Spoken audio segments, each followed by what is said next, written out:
Hi guys, today நம்ம இன்றைக்கி பார்க்க போகிற ரெசிபி பட்டாணி உருளைக்கிழங்கு வச்சு குருமா செய்ய போகிறோம். இந்த குருமா பூரிக்கும் சப்பாத்திக்கும் நல்லா சூப்பராக இருக்கும். 3 மணி நேரம் பட்டாணி நல்லா ஊறிட்ட பிறகு 7 விசில் வச்சு குக்கரில் வேக வைக்கலாம். இதுக்கப்புறம் தேவையான பொருள்: ஒரு சாப்பிடு ஆனியன், 1 சாப்பிடு தக்காளி, அதுக்கப்புறம் உருளைக்கிழங்கு இந்த மாதிரி கட் பண்ணி வைக்கணும்.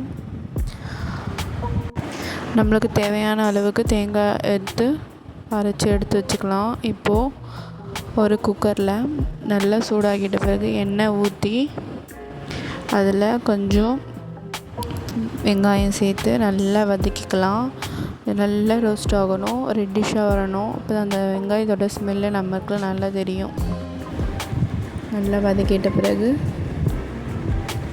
இப்போ கொஞ்சம் தக்காளி போடலாம்.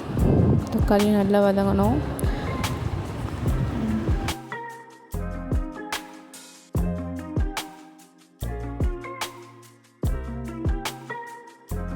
வெங்காயம் தக்காளி நல்லா வதங்கிடுச்சு. ஒரு உருளைக்கிழங்கு எடுத்திருக்கேன், ஸோ அதை நல்லா கட் பண்ணி எடுத்திருக்கேன்.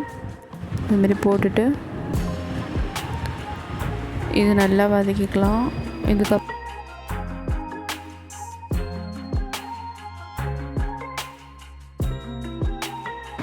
உருளைக்கிழங்கு நல்லா வதக்கிட்ட பிறகு நம்ம வேக வச்ச பட்டாணியை போட்டு இன்னும் கொஞ்சம் வதக்கி அதுக்கப்புறம் நல்லா வதக்கணும்.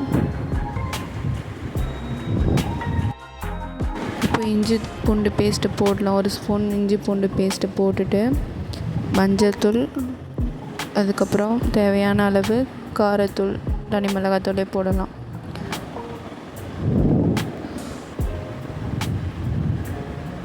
காரத்தூள் போட்டுட்டு கரம் மசாலா 1 டீஸ்பூன் நல்ல கரம் மசாலா போடலாம்.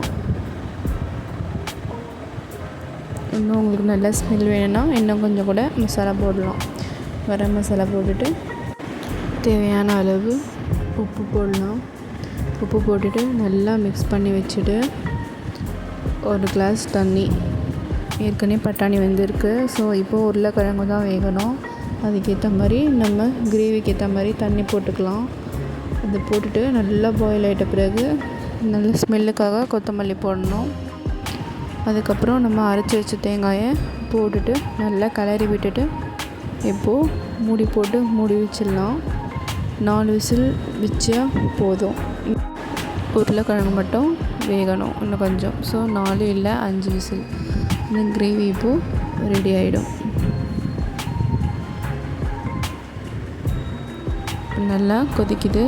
ஸோ நம்ம காரம் உப்புலாம் எப்படி இருக்குன்னு பார்த்துட்டு ஒரு வாட்டி செக் பண்ணிவிட்டு இப்போ கொதி வருது. ஸோ நம்ம மூடி போட்டு மூடி வைக்கலாம். மூடி போட்டு மூடி வச்சு விசில் வருது. ஸோ 4 விசில், நான் 4 விசில் வச்சுருக்கேன். இப்போது ஓப்பன் பண்ணி பார்க்கலாம் விசில் அடங்கிட்ட பிறகு. ஸோ கிரேவி நல்லா வந்திருக்கு. இதுதான் சப்பாத்திக்கும் பூரிக்கும் உருளைக்கிழங்கு பட்டாணி போட்டு குருமா. ஸோ இதை ட்ரை பண்ணி பாருங்கள். நல்லா இருந்தால் கமெண்ட் பண்ணுங்கள். ரொம்ப நல்லா இருந்தால் சப்ஸ்கிரைப் பண்ணுங்கள். இன்னும் நம்ம சேனலில் வேறு வீடியோ அப்லோட் பண்ணலாம். நல்லா வந்திருக்கு ரெண்டும். தேங்க்யூ. இன்றைக்கி நான் குருமாவுக்கு இந்த சப்பாத்தி தான் செஞ்சுருக்கேன். ஸோ இது லேயர் சப்பாத்தி. இது நாங்கள் முஸ்லீம்ஸ் இந்த மாதிரி தான் செய்வோம். ப்ளஸ் குருமா. ஸோ இது ரெண்டுமே நல்ல காம்பினேஷனாக இருக்கும். ஸோ ட்ரை பண்ணி பாருங்கள். பாய். தேங்க்யூ.